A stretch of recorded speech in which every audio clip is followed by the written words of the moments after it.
সরকার এতকাল যে বিষয়গুলো নিয়ে গর্ব করেছে, যেমন তাদের অর্থনৈতিক সমৃদ্ধি, অনেক টাকা তাদের আছে, বাংলাদেশ ব্যাংক ভরা শুধু রিজার্ভ আর রিজার্ভ, এটি এখন এমন স্পর্শকাতর অবস্থায় আছে, আমি সিরিয়ালি বলে যাচ্ছি যে গত প্রায় 1 মাস ধরে বাংলাদেশ ব্যাংক এই মুহূর্তে তাদের যে কত টাকা আছে ফরেন রিজার্ভ, এই তথ্য আগে যেভাবে প্রকাশ করতে গত 1 মাস ধরে তারা সেটা প্রকাশ করছে না। এবং এর আগে বাংলাদেশ ব্যাংকে সাংবাদিক প্রবেশ নিষিদ্ধ করে দেওয়া হয়েছিল। এবং এই অবরোধ, হরতাল কোনো কিছু চলছে না, খালি কমপ্লিট একটা শাটডাউন চলছে ছাত্রদের। এই পুরো পরিস্থিতিতে সরকার এতটা নাজুক অবস্থায় পড়েছে যে কন্টিনিউয়াসলি শাটডাউন মোকাবেলা করার জন্য কারফিউ দিয়ে পরিস্থিতি শান্ত রাখার চেষ্টা করা হচ্ছে। ব্যাংক, বিমা থেকে শুরু করে রাস্তাঘাট, রেল, ব্রিজ, কালভার্ট সব বন্ধ করে দেওয়া হয়েছে। 1971 সনে রেলপথ বন্ধ ছিল কয়দিন আমি জানি না, কিংবা আমাদের দেশে যত আন্দোলন সংগ্রাম হয়েছে, বিআরটিসির বাস এবং রেল চলেছে, এখন সব বন্ধ। এইভাবে ব্যাংক বন্ধ থেকেছে দিনের পর দিন। এরকম ঘটনা কখনো ঘটে না। এটা বোঝার চেষ্টা করেন যে বাংলাদেশ ব্যাংক এবং সরকার এই মুহূর্তে কতটা চাপের মধ্যে আছে, যার প্রেক্ষিতে যেই দিন ব্যাংক খুললো সেই দিনই প্রাইভেট ব্যাংকগুলোকে 25,000 কোটি টাকা কেন্দ্রীয় ব্যাংক লোন দিল, ঋণ দিল ব্যাংকগুলোর তারল্য ঠিক রাখার জন্য। এখন এই যে লোন তারা দিল, কোত্থেকে দিল? টাকা ছাপিয়ে দিল? যদি দেয় তাহলে মুদ্রাস্ফীতি হয়ে যাবে, 12টা বেজে যাবে অর্থনীতির। যা হোক, আমি পয়েন্ট টু পয়েন্ট আলোচনা করছি যে এই যে অর্থনৈতিক দেশের মধ্যে একটা চাপ, এটার পাশাপাশি এখন এই যে ছাত্র বিক্ষোভ, কোটা বিরোধী বিক্ষোভ, এটিকে খুব জঘন্যভাবে হ্যান্ডেল করার কারণে এখানে অসংখ্য হতাহত হয়েছে। সরকার এখন নির্দিষ্ট করে বলতে পারছে না। সরকার বলছে আমরা এই যাবৎকালে যেটা পেয়েছি 156 না 160 জন সেই নিহত হয়েছেন। প্রথম আলো বলছে 210 জন ছাড়িয়ে গেছে। আর অসমর্থিত বিভিন্ন সূত্র তারা বলার চেষ্টা করছে যে এখানে অনেক অগণিত হতাহত হয়েছে, নিহত হয়েছে। হাসপাতালগুলো রোগীতে ভরে গেছে, আহত হাজার হাজার আহত হয়েছে। আমি হাজার হাজার বলে ভুল হবে, লাখ লাখ আহত হয়েছে টেকনাফ থেকে তেতুলিয়াতে। ঘরে বাড়ি সব জায়গাতে রক্তের হোলি খেলা চলছে। পরিস্থিতি সরকার কিন্তু সামাল দিতে পারছে না। এবং কিছু হত্যাকাণ্ড, কিছু আক্রমণ এবং কিছু শক্তি প্রয়োগ এতটা নির্মম, এতটা নিষ্ঠুরভাবে হয়েছে, যেগুলোর ভিডিও ফুটেজ সামাজিক মাধ্যম হয়ে দেশে এবং দেশের বাইরের মূল ধারার গণমাধ্যমে ছড়িয়ে পড়েছে। আমরা গাজার নির্মমতা, ইসরায়েলি পুলিশের নির্মমতা নিয়ে, ইসরায়েলি সেনাবাহিনীর নির্মমতা নিয়ে, নেতানিয়াহুর নির্মমতা নিয়ে অনেক কান্নাকাটি করি, দোয়া দরুদ পড়ি, ইহুদিদের ধ্বংস কামনা করি। কিন্তু একজন কিশোর প্রাণের ভয়ে পালাচ্ছিল, পালিয়ে পালিয়ে সে একটা নির্মাণাধীন ভবনে উঠল। কিশোরের বয়স কত হবে? 14, 15, 16 বছর।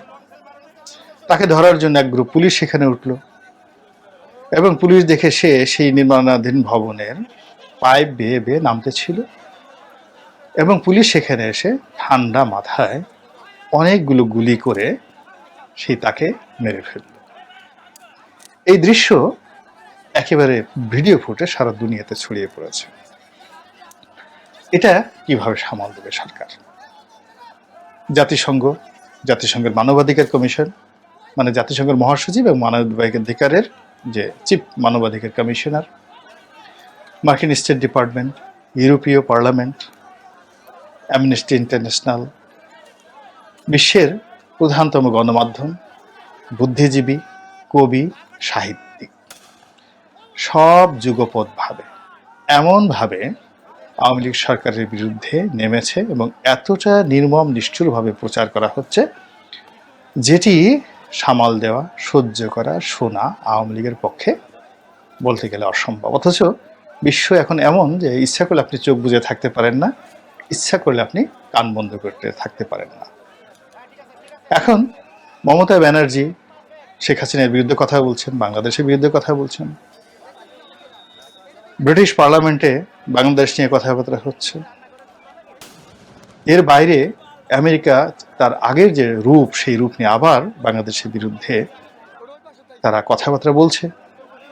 অন্যদিকে দেশে যারা ব্যবসায়ী সমাজ, সেটা গার্মেন্টস ব্যবসায়ী হোক, লেদার ব্যবসায়ী, ট্যানারি ব্যবসায়ী হোক, এক্সপোর্ট ওরিয়েন্টেড হোক, ইম্পোর্ট ওরিয়েন্টেড হোক, তাদের মধ্যে রীতিমতো ক্ষোভের আগুন দাও দাও করে জ্বলছে।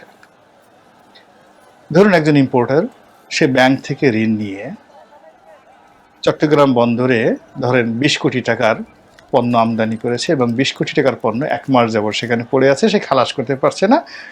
যে লাভ করার কথা সে চিন্তা করেছিল, লাভ তো দূরের কথা, উল্টো আরো দেখা গেল 10 কোটি টাকা লোকসানের মধ্যে পড়েছে। তার কাছে গিয়ে আপনি কি বলবেন? যে গার্মেন্টস কোম্পানির মালিক, যার কোম্পানিতে 2000 লোক চাকরি করে, 20,000 লোক চাকরি করে, এমন কোম্পানি আছে 50,000 কর্মচারী আছে গার্মেন্টস কোম্পানি, তো তাকে তো মাসের শেষে বেতন দিতে হবে। বেতন সে কোথায় পাবে?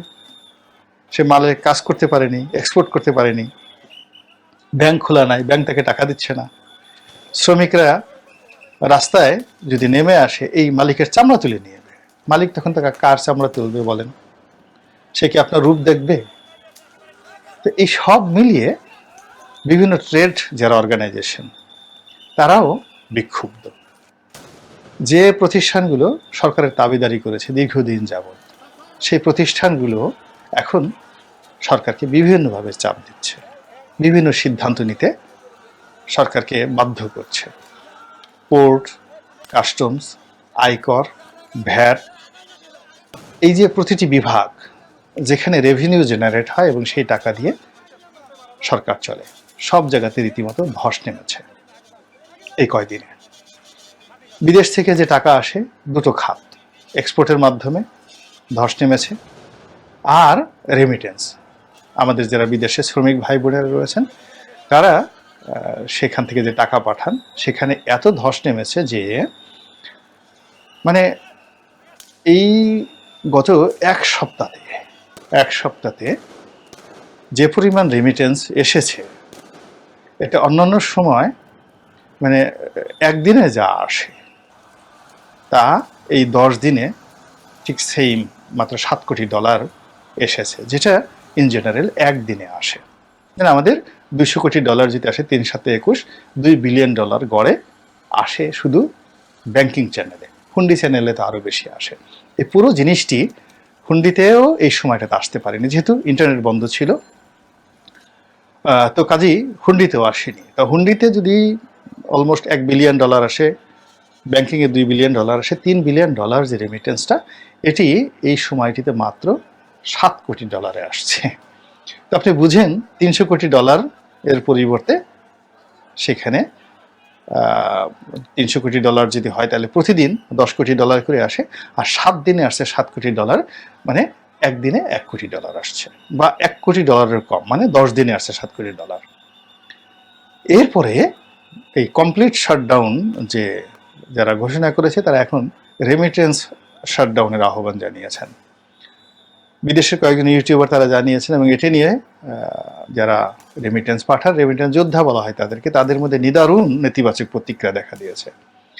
অনেকে বিদেশে যারা কমিউনিটি লিডার রয়েছে, যারা এই রেমিটেন্স পাঠান এবং আওয়ামী লীগ করেন, বিএনপি করেন, যা কিছু করেন, আমাদের বাংলাদেশের যেমন প্রায় 2 কোটি লোক দেশের বাইরে থাকে, ওখানে কিন্তু বাংলাদেশি কমিউনিটিগুলো খুবই স্ট্রং। সেখানে আওয়ামী লীগ আছে, বিএনপি আছে, জামাত আছে, এবং সবচেয়ে বড় ব্যাপার হলো মধ্যপ্রাচ্যে যারা থাকেন তাদের একটা বিরাট অংশ প্রথমত জামাত করেন, বেশিরভাগ লোক জামাত করেন, আর দ্বিতীয় বিএনপি, আর এখানে থার্ড পর্যায়ে আছে আওয়ামী লীগ। মানে মধ্যপ্রাচ্যের দেশগুলোতে, ইউরোপ আমেরিকাতেও জামাতের বিরাট সংগঠন। অর্থাৎ এই যে বিদেশে যে 2 কোটি লোক থাকে, সেখানে আওয়ামী লীগ মানে সংখ্যালঘিষ্ঠ। এখানে তারা সংখ্যালঘিষ্ঠ সম্প্রদায় বেশিরভাগ কিন্তু জামাত এবং বিএনপি লোক। এই লোকগুলো, জামাত বিএনপির এই লোকগুলো, এই যে এখন যে ক্র্যাকডাউনগুলো চলছে, এটার সুযোগ তারা দেশের মধ্যে কতটুকু নিতে পেরেছে জানি না, তবে বিদেশে এই যে সেন্টিমেন্ট, এই সেন্টিমেন্টটাকে তারা কাজে লাগাচ্ছে এবং তারা প্রচারণা করে যাচ্ছে কন্টিনিউয়াসলি। রেমিটেন্স যেন আগামী 3 মাস, 4 মাস, 6 মাস বাংলাদেশে তারা বৈধ পথে বা নিয়মিত না পাঠায়, যেটা না হলেই নয়, শুধু ততটুকু যেন তারা পাঠায়, বাকিটা যেন তারা না পাঠায়। এবং এটা বাস্তবে কতটুকু হবে বা হচ্ছে আমি বলতে পারবো না, কিন্তু এটা সরকারের মধ্যে কিন্তু নিদারুণ প্রতিক্রিয়া দেখা দিয়েছে। অনেক মন্ত্রী হাওমাও করে কান্নাকাটি করছে, যাদের কোনো ইমেজ নাই, যাদের দেখলে মেজাজ গরম হয়, যাদেরকে দেখলে মনে হয় যে একটা চাপ দিয়ে দেয়। তো এই লোকগুলো ফরেনারদেরকে, যারা মানে প্রবাসী ভাইদেরকে আহ্বান জানাচ্ছে, আপনারা রেমিটেন্স পাঠান, না পাঠালে দেশের এই হবে, ওই হবে, ওই হবে। এই লোকগুলো দেশের মানে এখন এই যে প্রবাসীদেরকে যে আহ্বান জানাচ্ছে, এটা সরকারের জন্য বুমেরাং হয়ে যাচ্ছে। ফলে এটা সরকারের জন্য একটা বিরাট চাপ হিসেবে দেখা দিয়েছে। এর বাইরে জাতিসংঘ থেকে শুরু করে অন্যান্য যে সকল প্রতিষ্ঠান, যারা আমাদের জিএসপি দেয়, যারা আমাদেরকে ট্রেড রুট দেয়, যাদের সঙ্গে আমাদের ব্যবসা বাণিজ্য হয়, যারা আমাদের লোন দেয়, সেটা IMF বলেন, বিশ্বব্যাংক বলেন, অর্থাৎ সব জায়গা থেকেই সম্পর্কের একটা টানাপোড়েন শুরু হয়েছে। যে লোনগুলো, ঋণগুলো পাইপলাইনে আসবে।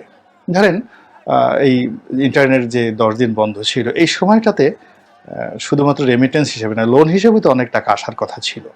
সেগুলো কি এসেছে? বাংলাদেশ ব্যাংক কি পেয়েছে সেগুলো? সেগুলো কিন্তু বাংলাদেশ ব্যাংক এখন পর্যন্ত খোলাসা করে বলেনি যে দেখুন আমাদের এই 10 দিনে বৈদেশিক ঋণ যেগুলো পাইপলাইনে ছিল সেগুলো সঠিক মতো এসেছে, এবং যেগুলো প্রাইভেট পেমেন্ট ছিল, বিভিন্ন যারা এক্সপোর্ট হয়েছে সেই এক্সপোর্টের যে দায় বিদেশ থেকে আসবে, যে এলসির পেমেন্টগুলো, সেগুলো ডিউ টাইমে এসেছে। ফলে আমাদের কোনো সমস্যা নেই, বাংলাদেশ ব্যাংকের পক্ষ থেকে কিন্তু এখনো পর্যন্ত এই কথাগুলো বলা হয়নি। এবং এখানে যে ডেডলক তৈরি হয়েছে, এই ডেডলকগুলো এগুলো চলতে থাকবে, বন্ধ হবে না, কোথায় যাবে সেটাও কিন্তু এখন পর্যন্ত বলা যাচ্ছে না। ফলে অ্যাজ এ হোল সব মিলিয়ে একটা সরকার যেই পয়েন্ট থেকে তারা সুযোগ লাভ করে, জনসমর্থন, জনগণের কর্ম, জনগণের ট্যাক্স পরিশোধ করা, দেশের ভিতরে এবং বাইরে ট্রেড অ্যান্ড কমার্স করে সরকার আয় করে, তারপর জনগণ আয় করে, এবং সেগুলো একটা সম্মিলিতভাবে একটা অর্থনীতিকে চালিয়ে নেয়। এই সবগুলো সেক্টর সরকারের জন্য এখন বুমেরাং হয়ে যাচ্ছে এবং সরকারকে বহুমুখী চাপের মধ্যে ফেলে দিয়েছে। ফলে অনাগত দিনগুলো কেবল যে সরকার বিপদে পড়বে তা নয়, কাঁচাবাজারের মাছ ব্যবসায়ী তিনি বিপদে পড়বেন, ইলিশ ব্যবসায়ী যারা জেলে তারা বিপদে পড়বেন, এই যে যারা প্রান্তিক পর্যায়ে দুধ উৎপন্ন করেন তারা বিপদে পড়বেন, যারা কলা চাষি, লেবু চাষি তারা বিপদে পড়বেন, এবং আপনি আমি আমাদের মধ্যে যারা সাধারণ লোকজন আছেন, আমাদের বিপদের সীমা থাকবে না। আল্লাহ আমাদের রক্ষা করুন, হেফাজত করুন।